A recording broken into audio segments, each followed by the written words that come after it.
This show is what? Shoot. What do I say?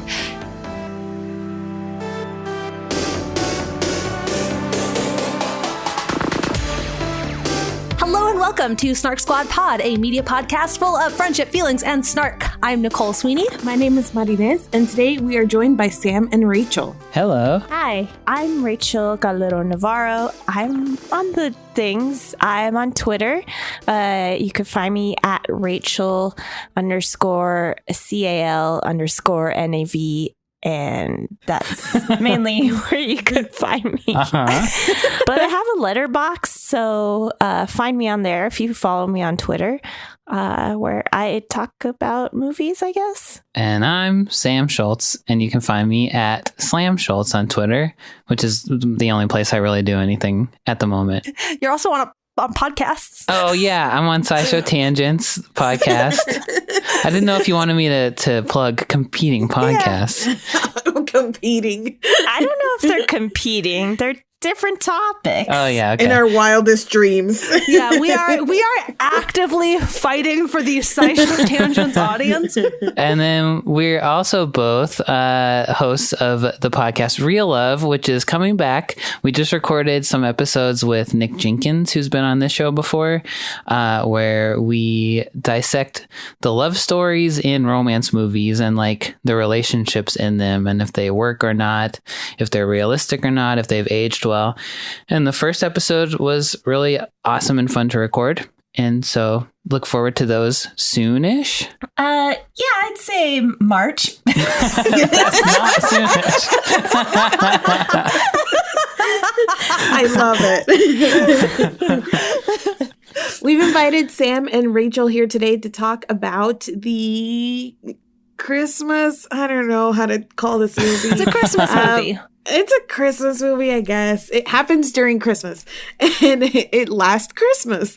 This is about a woman named Kate who is living in London and working at a year-round Christmas store dressed as an elf. At the beginning of the movie, she's left her parents' house and she tries to find a place to stay with a number of friends, but we quickly find out that she's alienated a lot of those friends with like carelessness and selfish behavior. Somewhere along the line, Kate meets a dude named Tom outside of her shop. He convinces her to take a walk with him and thus starts their relationship, though Tom's happy-go-luckiness extends to his claim that he doesn't use a cell phone because it distracts him from life. And because of this, Tom and Kate's dates are impromptu, and Kate doesn't always really know when she'll see him next.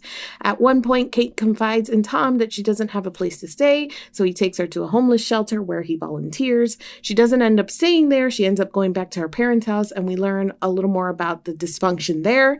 Kate is recovering from, I think, an unspecified illness. I don't think they ever really say what it is, and her mom is kind of hovering. In fact, everybody in the family, including Kate's sister, seems to be having a hard time adjusting to Kate post-illness. Things with Tom get a little more serious, and Kate talks to him about her illness and the fact that she had a heart transplant the previous Christmas, and she's felt a little off, a little half dead is what she says since her recovery. After this confession, Kate starts putting the pieces of her life back together, eating better, volunteering for and at the homeless shelter, and repairing her relationships with the friends she alienated in the past. She also starts trying to understand her mother more. Tom seems to keep pulling just a little away from Kate, so she breaks things off only to try and find him later on to talk things out. What she finds in his apartment, though, is a realtor selling the apartment, as the previous owner, one Tom Webster, died the previous Christmas. So Kate puts everything together and she realizes that Tom was the organ donor responsible for her new heart, and she's been dating a ghost. She sees Tom one more time, and they share a moment in which he tells her to take care of her heart. And then the movie ends with a big show, Kate organized for the homeless shelter, and hopeful Christmas energy. Yay! Wow. So that is this movie. Uh-huh. Did you guys like it? I liked it, actually. I didn't dislike it as much as I was expecting to, I guess. Nice. Wow. I didn't think it was good, but I feel like this movie is getting a lot of like this is the worst movie ever kind of coverage. And it wasn't the worst movie ever. It just, to me, wasn't a very good movie. I had a blast. I think that this movie very clearly told me what it was going to be, and I went to the theater and it delivered on every single promise, including the fact that Tom was dead, which when I saw the trailer, I was like, damn, that dude is dead. And the movie was like, yes, he is. So I don't know. I had fun. I thought that it was well cast, and I thought that it was a little like cartoonish and like, I don't know, it had some of that humor in there, but I didn't mind it. I think it all worked pretty well together, and I walked away with the feelings that it intended to give me. Yeah, I fully agree with that assessment. I also really liked this movie. I was incredibly charmed by it, and I think it's really interesting that at the top you weren't sure how to describe it, and like I was very adamant about it's a Christmas movie, and I still feel that way because I think that is important context for my feelings about this movie and like what I think that this movie was trying to do and ultimately, you know, successfully did. Like, I don't know. Like, yes, it was incredibly predictable, and also I was incredibly charmed by it. And it felt the way that I feel a Christmas movie should feel, you know, like this is the kind of movie that I can see becoming a holiday season staple for many years to come. So Sam mentioned a lot of the criticism that this movie is getting. It is mind-boggling to me that its Rotten Tomatoes score is as low as it is, because I had so much fun watching it. But also, like, the complaint that I am particularly averse to is that it was predictable, which, like, in general, this is a complaint that I am particularly biased against, because I just in general am suspicious of storytelling that hinges on a big unexpected twist, not because I don't think that those stories can be good or have value, but because often that happens by like not telling the story, by like not really earning the twist. And so that's just not something that appeals to me. So more often than not, when someone says that they don't like something because it was predictable, I like tune them out. So, but like with this movie in particular, I think that point about it setting up its promise and then delivering on it is exactly how I feel about it. But I don't know. I am curious, Sam, because you are the person who disliked it, and also I guess the person who most agrees with most of the critics about this movie, since they don't like it. What were the things that most stood out to you? Like, what didn't you like about it? I guess I just didn't think that it was particularly as funny as it thought it was. Maybe I didn't dislike it. I didn't dislike it as a movie. I disliked it as a comedy, I think. That's interesting. It was very broad, and I didn't think a lot of the like sight gags involving the Christmas store that she worked in worked very well, or just like the funny ornaments that they were showing off, and the weird, like, most of the sight gags were just kind of like, I don't know what I'm supposed to be seeing or laughing at in this situation. I think another thing was that it seemed like there were so many things happening in the movie. Like, she had to deal with every single kind of issue that somebody could deal with in their life, including like Brexit. And at like midway through the movie, they had set up 1 billion different problems for her to solve, and the thought passed my mind that the movie would never end, and I would just be sitting there forever as she was like in real time untangling, like she was fixing Brexit and also making up with her friend who's like model ship she burned or something like that, and solving homelessness and solving homelessness for sure. It just seemed like very scattered in a way that a lot of comedies that I just kind of walk away very lukewarm from are. Yeah. So mostly, but I was not touched by it. I thought it was goofy and fun. I just didn't.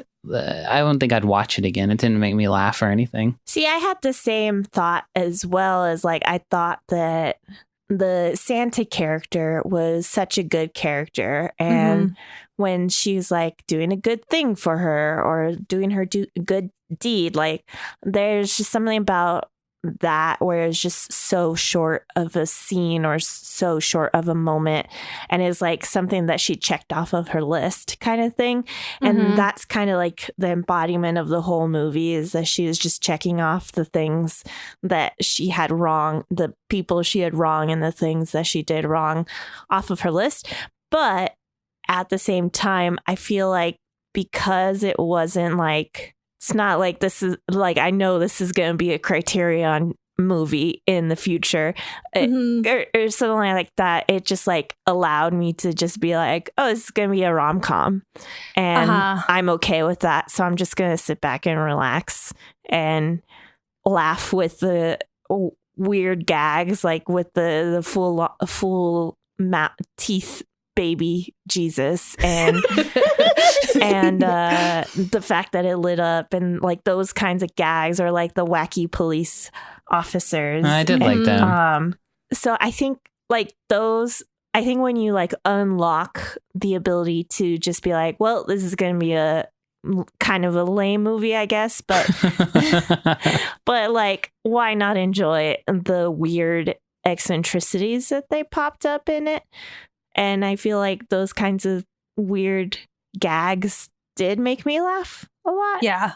There's two ladies in the theater who are cracking up. Everybody, yeah, people were pretty pleased with it in the showing that we were at. I think the complaint about it being too sort of expansive and too broad makes sense to me, in that like it is not a complaint that I shared, but it is at least a complaint that I get. I think that for me comes back to the sense of what I expect from a Christmas movie. Like, and so for me, I felt like it fit the scope of what this thing was, but I absolutely understand the feeling that you would have liked this movie more if it had like pared down, you know, a couple of the threads of the things that Kate was having to wrestle with. Yeah, and it could have been, I think, a really tight, nice ghost love Christmas story. And like there were parts I really liked, like when it just showed footage of London lit up for Christmas with snow falling while playing Michael, what's his name? George Michael. George Michael songs. Those parts I was really into. So if it had been a whole movie of, if it had just been like, you wanted a George Michael music video. Yeah, like one of those, like a Yule log you turn on your TV, except it's just snow and George Michael songs playing. I talked briefly about this with my friend who is like the biggest romance fan, Jess, who has been on this podcast, and she is like not boycotting the movie, but it's what got me thinking about like what category this movie is in a first place, because for people who subscribe to the school of thought that romance has a happily ever after, this is not a rom-com. It's not. Right. Because it does not have a happily ever after. This is more on the drama side than on the rom-com side. And then it is a Christmas movie, and I think that Christmas provides like a backdrop here, but I don't know. The fact that it was Christmas almost seems like incidental to the story that's being told. You know, it provides like music and backdrop and stuff like that. Okay, but a ghost walks her through her life, and like a ghost helps her like decide her life. Like that is like a Christmas. Like that's like the most classic of Christmas stories. I'm not saying this in a bad way. I'm just saying that it was something that I think that it was enough different that it was like, I was like, what am I watching? But then it hit so many familiar plot beats that I'm like, I know what I'm watching. So it was just like a weird kind of combination of things. Like, I know that on this podcast, I have complained about things that had too much plot. And so that is like a complaint that I generally sometimes have, you know, like that's something. But here it didn't bother me because I did not have that feeling like I'm going to sit here until she solves all of these problems. It just, that never crossed my mind. Like I knew she wasn't going to, or it was going to be, the story was really like, how does she kind of get back on her feet? Not necessarily, how does she fix Brexit? But just kind of this idea that this woman who's like at a low point in her life, what would be all of the things that she would be dealing with, you know, and all of the low points. And it was like pointing them all out, like her relationship with her mom, her family, her friends, and Brexit on top of all of it. And you're like, yes, I understand. that it was just more like painting a picture of like the low where she was. So it never played to me like, and now we will solve all these problems. Really, where it was trying to get you was like, and Christmas, and you're like, yay, and you leave the theater. And again, that's what it gave me, so I was happy. Okay, I want to untangle all of this, and I want to start with Kate. I will start by saying that I am incredibly grateful that we got to see Emilia Clarke in a role like this. I think like she was so badly used by Game of Thrones. Yeah. Like, and I think anybody who is enough of a fan of Game of Thrones that, you know, you watched like cast interviews and stuff, it was never a secret that Emilia Clarke has like big goofball energy.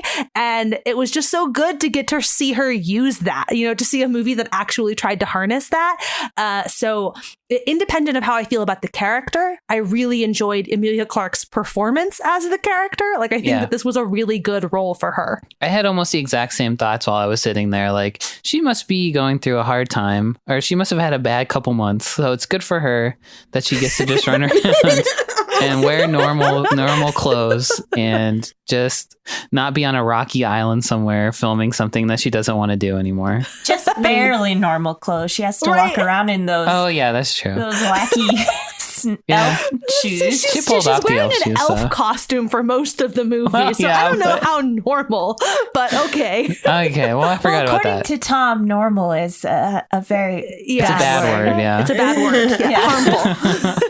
I don't know. I would rock those elf boots that she was wearing. Yes. I feel like I would rock them on a normal basis. Well, at the beginning, she rocked them. Yeah, at the beginning, I wasn't like, before you know that she works at a store as an elf, she's just wearing them. And at first I was like, oh, those must be costume. Like, there's going to be a reason she's wearing those boots. But then I convinced myself that maybe they were just her normal boots. And that was just what normal people wear maybe in London. And they looked pretty good. I also enjoyed her performance, and I had that moment where I was like, damn, I was really mean to Emilia Clarke during her tenure on Game of Thrones.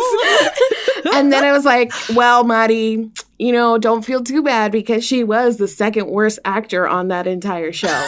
And I stand by that assessment. But now I'm also thinking like maybe she didn't have great direction. Obviously, she's capable of more than what she did for a vast majority of Game of Thrones, because I think here she was very charming. She didn't get to play a character that made a lot of goofy faces in Game of Thrones, and that is clearly where her skill set is. But I don't know. Here she's also, like in her feelings and shit, and like that also worked for me too. Like it wasn't just the goofy stuff, though. Obviously, that I think is the best. But like I think that she sold the bleak parts of Kate as well. Mm-hmm.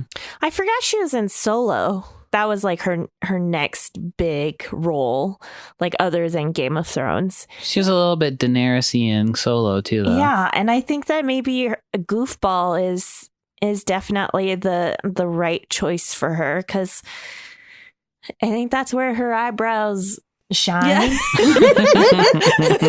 She can do a lot of like eyebrow work. She can move them in so many different places. It's true. So big. It's true. Yeah. Yes, they're very expressive. They cover so much space. Oh my gosh, yeah. It's like they go way back on her head.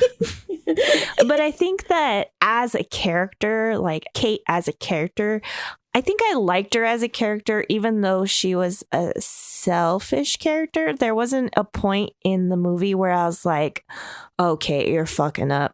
You're doing very bad. Like there's like, I would say throughout the whole movie, I wanted to cheer her on. Like like I knew that there was a part of this character that was selfish and that just didn't know what she was doing in her life, but she still felt the guilt, and she still knew that she was in a bad place, and that she still knew that she wanted to change. And maybe that kind of correlates to the fact that, was she imagining Tom this whole time? I don't know. That's a whole thing I wanted to get into. But I don't know. I think that because she was like this character that was supposed to be maybe disliked, I just never really disliked her at any point. Yeah, I think that goes back to how charming Emilia Clarke is in the part. Like that is the kind of thing that you need the performance to be incredibly charming in order to make it work. She is meant to be a mess that you root for anyway. She's a mess, but she's like a lovable mess. And yes, I also very much felt that way. I was always rooting for her, even as she was making bad choices. And you're like, oh no, honey, I can't wait for you to make better choices. Yeah. And I think a lot of the bad choices she was making that was like affecting other people was out of like almost carelessness and selfishness, which is always a little easier than if your character is being malicious. And the bad choices she was making like against herself, like eating burgers and drinking a lot, I'm like, yeah, I do that too. So like I want better for you, but also I am not eating kale. So I get it. I do love the idea though of this ghost being like, bitch, that is my heart. Yeah, that was pretty good. It was pretty legitimately clever of them to make him upset that she was eating junk food for that reason. I like that a lot. So Nicole, when you told us about the episode and you're like, oh yeah, he's a ghost. And I was like, huh, I did not think about it that way. I'm sorry. I was telling Sam that when I watched the trailer, I did think it was weird. It was a weird trailer, but I also thought because like kind of going back to what you were talking about, like Ghost Christmas, I thought it was more along the lines of Angel, and which I guess could be considered the same, but sure, like, I feel like he was more like sent there to help her, like from not because he was dead, but because he was like an other being kind of thing. Yeah. Sure. Which also would have been more Christmassy, I guess. I don't know. How do you feel about the fact that at the end, when she's realizing that he was not there or he was dead the whole time, that like when they approached the different scenes with Tom and Kate, that they were like, she was just there by herself. I don't know how I feel about that. Like she was just talking to herself, or she was just... Yeah, like, would it be better? At one point she was making out with air. Yeah. Yeah, exactly. And it made me feel really sad for her. Well, it made me feel like she should go back to the doctor probably and see. Yeah, and so that's why I felt like they're hyping up like, okay, she was sick and she's doing all these bad things to her body kind of thing. But then it's like, okay, was she like hallucinating these? Like, why all of a sudden did she start? I don't know. I feel like that whole scene, like maybe they should just cut it out and like we could have just thought, oh, okay, well, he never like interacted with other people, so we can just assume like, oh yes, he was a ghost and not just like a figment of her imagination. So like maybe I like thinking that he was actually there as a ghost, but not part of her brain. It becomes like, is it her brain or is it supernatural? I agree that the montage was unnecessary and like I could have done without it. In general, I don't know. I'm just deeply ambivalent to the question of like, oh, maybe she's crazy. Like to me, it's like, I don't know, man. It's like Christmas magic. It seems pretty clear to me that the movie is not trying to suggest that she was like crazy in any type of way.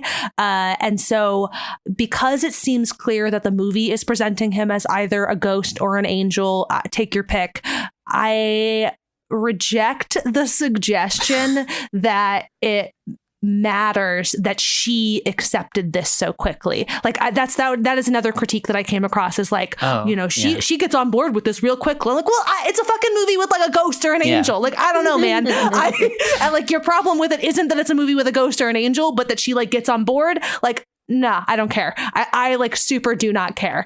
And so I don't know, but I also could have done without the montage for reasons pretty similar to the ones that you have laid out. Like it makes you think about it in a way that like, again, because I don't care, I'm like, I don't like why we didn't really need that, 60 seconds of being asked to contemplate his non-presence. Right. I don't think necessarily she was like crazy. I just think that it turns the whole movie's idea from magic to not magic. And I feel like if he were actually there, it'd be like the magic of Christmas kind of thing. But by like showing that like going back and showing the montage of her doing all these things by herself turns it into like, oh, it wasn't magic after all kind of thing. Sure. I think that I'm more like Sweeney. Like, I'm at this place where it's like, it's a ghost. And I'm like, cool. And I'm going to accept that. I'm not going to ask what kind of ghost is it. It's just, I've accepted that it's a ghost. So I think that that's like pretty much all I need. And I think that what it was getting at, I don't want more information, but I think what it was getting at was not necessarily that he wasn't there. And he pretty much says, like, she asked, why can I touch you? Why are you solid to me? And it was because they shared this connection of like the same heart. Right. So that was like explanation enough for me. I think what the montage was trying to show was that even though those moments were real for her and she saw and touched him like nobody else could. So that was fine by me too. Like, the only reason that she saw this particular ghost was because she had a piece of him. And that was fine. I was good with all of that. Like, if we sat here and thought more about it, about the logistics and the physics and the, I don't know, magic of ghosts, I'm sure we could poke holes in it. But I was satisfied with the hand-wavy explanation that the movie gave me. So I was also perfectly satisfied in context, but I will say that, like, having this conversation now, I do agree with what I think Rachel is getting at, which is that if you subtract that montage, then basically what you have is that same sort of explanation for why he's corporeal for her, but like he could still have been an insubstantial ghost that everybody else could see but not touch, and that there is something, a sort of separate kind of magic to that. And like that also would have been, I don't know, like I feel like that would have been roughly the same amount of good to me. Yeah. But I could get on board with that, I guess is what I'm saying. Well, so speaking of Tom, we've kind of talked about the dubious quality of Tom, the nature of Tom. But aside from that, how did you guys feel about Tom as a character, independent of the questions about the kind of character that he was? I'm not sure. I think I still liked him as well, like even whether he was real or not. Just because like he was endearing and he's like the kind of person that you would be like, you'd run into and be intrigued by because he's so like, oh, look up more, or like, like, I don't have a phone kind of thing. Yeah. So like, I think if I had met this person and just the general nature of like how he presented himself, like if I met this person, I would probably trust him. You wouldn't go, ugh. No, I don't think I would scoff at him. I think he needs a wardrobe change, but... Well, he's dead. He can't. It's not possible. He can't. He's dead. Well, he should have died in a better wardrobe when he was alive. He died looking like Doctor Who or something. Yeah. Everybody, live every day like you might die in those clothes. Yeah. That's what I do. Clean underwear every day. You and my mother. My mother always talks about that too. It's like, what if you get like an EMT, like what if you get rushed to the hospital and like that kind of situation? I'm like, it's like, that's like such a wild and insane. My mom says the same thing. Mine too. Well, wait. This is also why she wouldn't let me go to the corner store in like pajamas. And she's like, oh, you're going out there like that with no shoes. And like, I'm going to run to, I don't know where. And she's like, yeah, but if you get in a car accident and then the EMT sees you. And I'm like, okay, that's the least of my worries if I'm about to die. Right. Yes. If the EMT sees me, I have like 19 more concerns than like what I'm wearing. But anyway. This must have been something they taught in like health class in the 60s or something like that. I am so relieved to know that this is a concern that our mothers from very different locations all shared. Beware. Clean underwear. Back to Tom, though. I also very much enjoyed him. I think for reasons very similar to my feelings about Kate. Movies like this live and die by how charming your leads are. Yeah. And like that is the thing that is the most essential. You can get away with a lot in your script, in everything else, as long as your leads are incredibly charming, and like none of the rest of it matters if your leads aren't incredibly charming. And I think like Henry Golding is incredibly charming. He's very good looking and very charming. And I was like, yes, great. I want to skip around the streets of London with Henry Golding. Yeah, show me cool gardens and weird statues. He is definitely less substantial of a character, no pun intended. Like, like there's less going on there, but that doesn't bother me again because he's like the Christmas ghost, you know. Like he doesn't matter. He is very literally there to advance her story, like rather explicitly in the plot. You know, the sort of classic, like the manic pixie dream girl / boy. It's like that trope is a problem because you have this sort of non-real character who only exists to advance your protagonist. But in this case, like the movie knows that that's what it's done. Like it literally says, here is a non-real character who is here to advance the plot of our protagonist. Like, I'm like, yeah, that's fine. Yeah, I agree. I also agree. And I think that I saw a few reviews that were like, this movie didn't do anything new, didn't subvert anything. And I agree. But I thought it was like, I don't know, maybe on the nose clever, but it was on the nose clever in that way that you're like, this guy is kind of weird and he never changes his clothes and she's changing his life for a guy. And then you find out that that is like his purpose is to be here and help her change her life. And you're like, yes, she changed her life for a guy. But it wasn't. It was a ghost. It was, you know, like somebody who had an invested interest in her putting herself back together. Because she got his heart. Right. So I enjoyed that piece of it. I feel like I, in theory, would have scoffed at Tom and his whole like phones distract you thing, but it's Henry Golding, so I would have been like, you can say whatever. I will go down the Stark alley with you right now. Correct. Listen, Henry Golding can say and do that in a way that other men can't. Like, I don't know what to tell you. This is just how it is.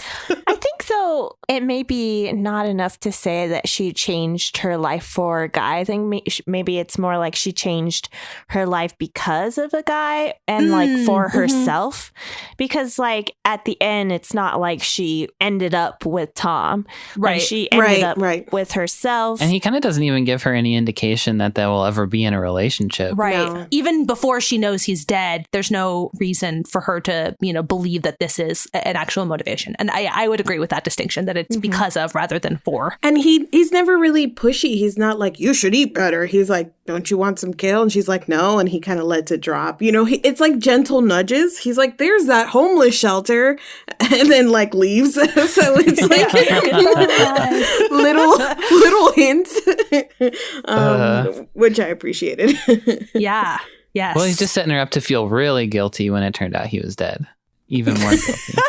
Yeah, because it's like, well, you better treat my heart good, or, you know. I'll be double dead. Yeah. I'll die in vain. You said that it didn't, what's the word? It didn't do anything different, really. Subvert. Yes, subvert anything. But I kind of feel like it didn't subvert anything on purpose, but I do feel like it was a weird enough movie that I was kind of like, not on the edge of my seat, but like really unsure of where it was going to go and like what kind of jokes it was going to make the whole time. So it wasn't like a boring retread of stuff. It was definitely unique in its own way. I also really liked, and I think this is maybe a good segue into talking about the family, but I actually liked I understand why the Brexit storyline itself was like kind of ham-fisted and like, oh, look how topical we're being. But I liked that we had the sort of backdrop of her family being refugees, simply because it did a lot of narrative work very quickly and concisely. And so like most of Emma Thompson's screen time was actually spent being like kind of funny,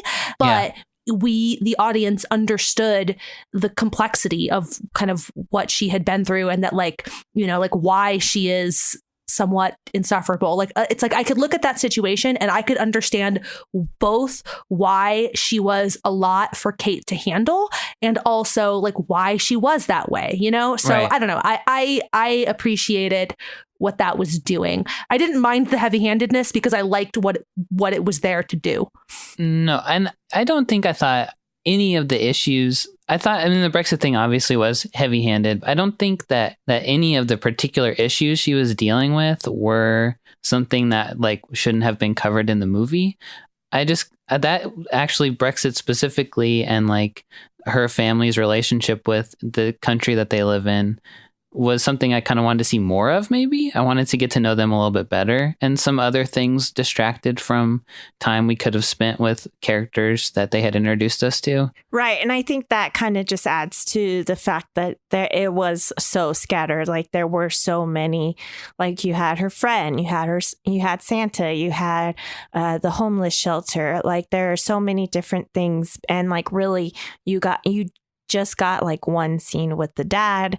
You got one or two main scenes with the mom, like the bedtime scene, and Emma Thompson was so funny. Yeah, Emma Thompson was great. It is worth noting that Emma Thompson co-wrote this script and she clearly gave herself all of the best one-liners. Yeah, totally. Yeah. Or like the sister thing. Like I think that maybe that if they had subtracted some of the things and added more time to the family, it would have made more sense, especially because like she had like that was the main reason why Kate was like walking around from home to home and why she was avoiding calls and stuff. Like I think that maybe and that is somewhat like the emotional climax of the movie when Kate is talking to Tom about the reasons why she's avoiding her mom and stuff.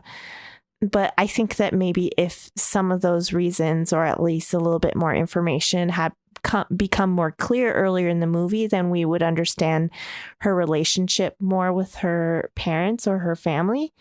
If we were to fine tune this movie, I think those are the kinds of things that I would like to see. I do agree that I think the Marta storyline, that's the sister, was that for me was one of the problems that I think was introduced in a way that I was like, I don't know, this is like very quick and we're actually not really dealing with this adequately. The bit where she outs Marta and like, I don't know, like there's like a whole lot going on there that I didn't actually feel like the movie dealt with. Like their whole sibling dynamic was one of the places where I definitely would have liked more. And I agree that I think you could have subtracted some of the friend storylines in favor of that. But yeah, like maybe it replace the friend storyline with her going to stay with her sister instead.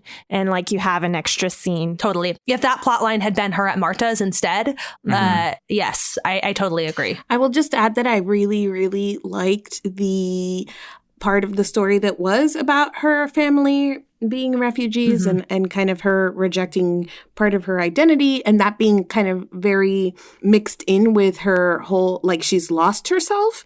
And part of that is her like, you know, rejecting this part of her identity.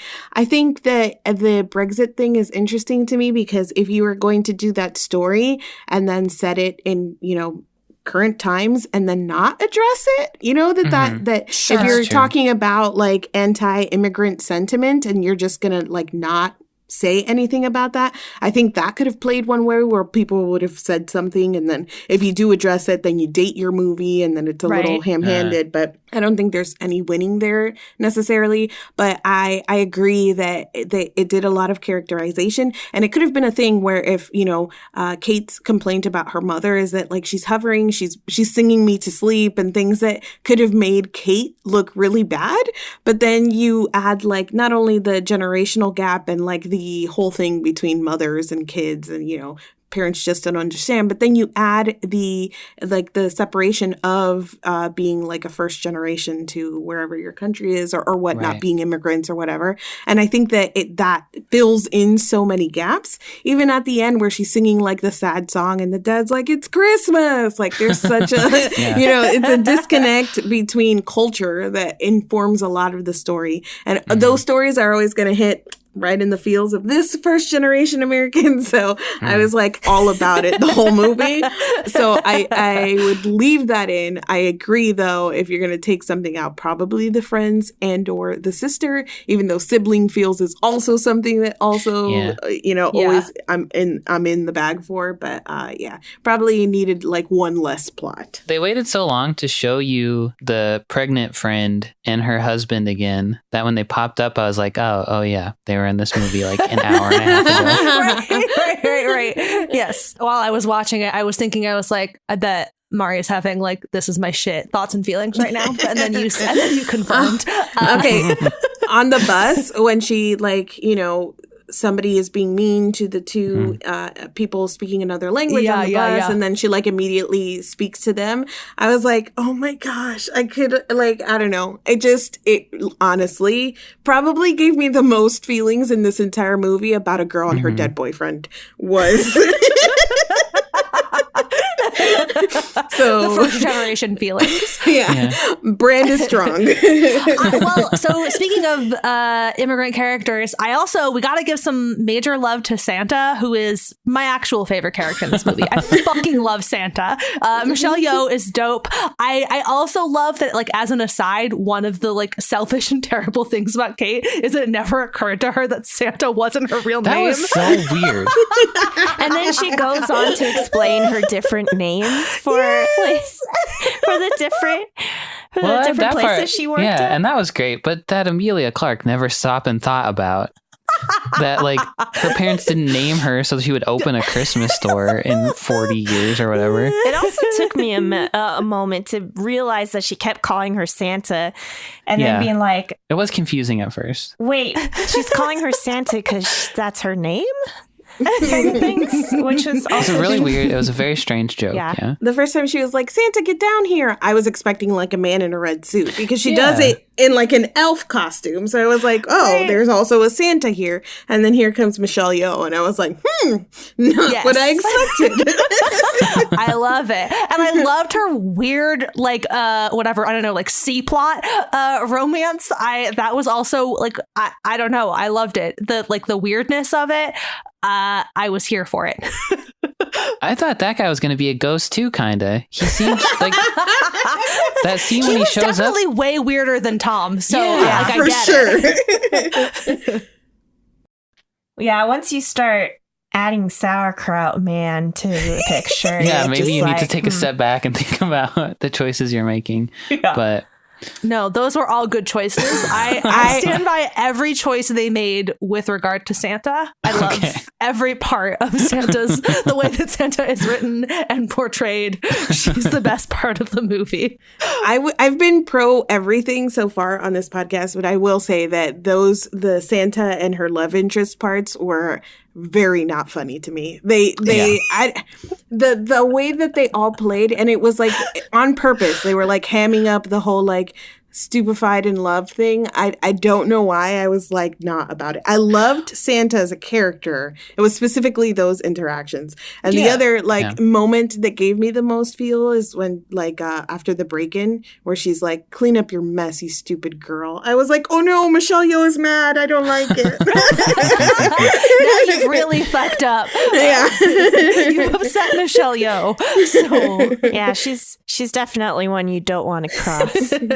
I also want to give a shout out to the two police officers who were also like, why were they there? Because they were funny. That's it. That's the entire reason they were in this movie. And I enjoyed it. I appreciated it. I don't have a problem with them only being in this movie to be funny. I do agree with the general sense that maybe there were a few too many things going on in this movie, even if none of them bothered me.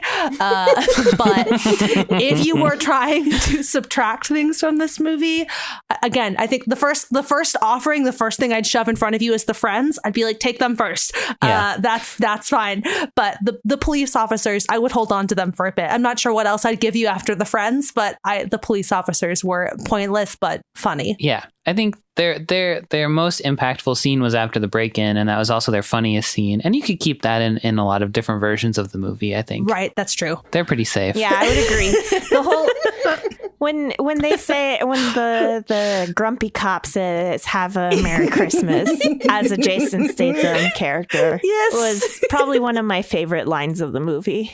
I'm approving their Continued existence. Yeah. Good. I love the idea of us just like running through the movie and like voting yes or no on like different Swipe right. I feel like I'm the worst movie critic in the world because once I sit down to talk about a movie for like a couple minutes, I'm like, oh yeah, maybe that was the best movie ever made, and I was just wrong about it. Because now I like it a lot better. I think I wish that there were more George Michael in it.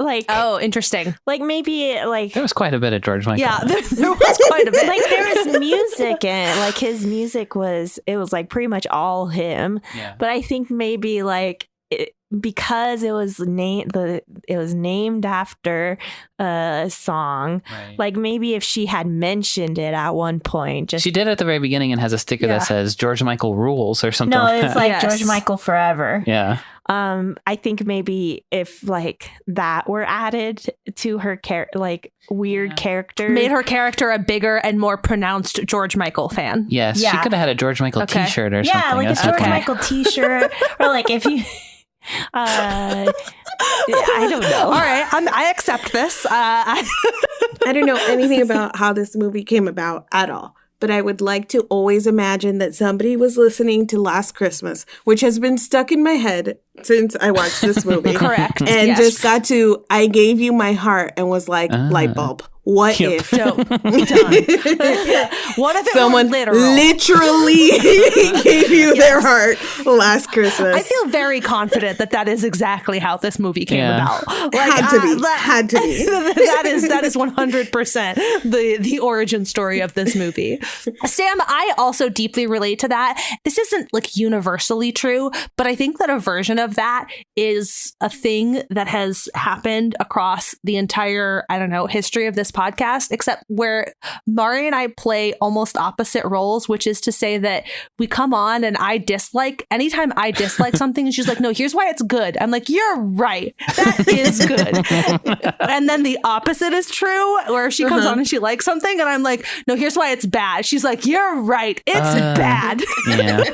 And that's like our dynamic. We're going to just retitle this podcast to Here's Why You're Wrong. Wait, I just realized something. George Michael died on Christmas 2016. He died on Christmas Day. Yes. Which would be the day that She got her heart. that she got her heart, and that he died, that Henry Golding died. Yeah. Oh. Okay.